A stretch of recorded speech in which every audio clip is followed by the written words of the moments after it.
Pampatibay ba ng tuhod ang bagong kanta ng American rapper at singer na si Doja Cat? Ang title kasi nito halaw sa Pinoy delicacy na balot. Yan ang tinutukan ni Mark Salazar.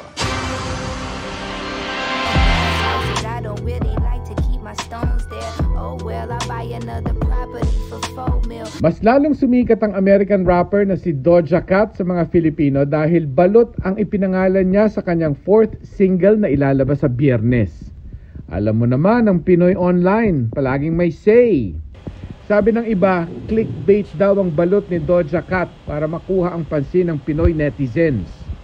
Pero sa IG story ni Doja Cat, ipinaliwanag niya ang balot na simbolo ng pagkain ng buhay na ibon, ang matalinghaga niyang paglalarawan sa kamatayan ng toxic na Twitter. Pero kumakain ba tayo ng buhay na ibon?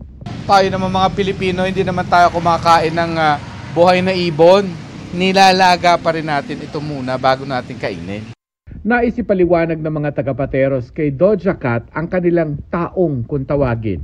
Ang proseso ng pagpapalaki ng sisiw sa loob ng itlog bago maging balot na ating nilalaga bago kainin. May tinatawag na taong kung saan ipinapasok ang sariwa na parang nakalagay po sa isang basket. Kailangang uminit para mabuhay po yung tinatawag na embryo. Kilala po ang patero sa balot sa puti. Ibig pong sabihin nun, sisiw, nakabalot na po yung puti, hindi mo makikita yung sisiw. Habang may ibang ayaw ng balot dahil sa itsura ng sisiw, marami pa rin ang dumarayo sa Pateros para sa delicacy na ito.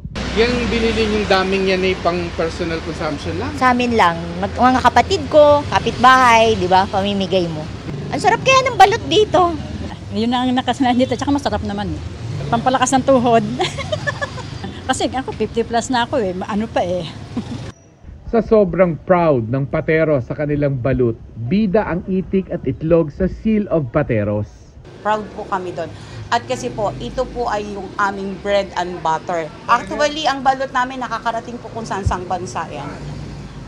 Canada, London, Japan. Regularly, I have Hong Kong. Para sa GMA Integrated News, Mark Salazar, nakatutok 24 oras. Mga kapuso, samahan nyo kaming tumutok 24 oras. Bisitahin at mag-subscribe sa GMA Integrated News sa YouTube. Sa mga kapuso abroad, bisitahin ang GMA Pinoy TV at www.gmanews.tv.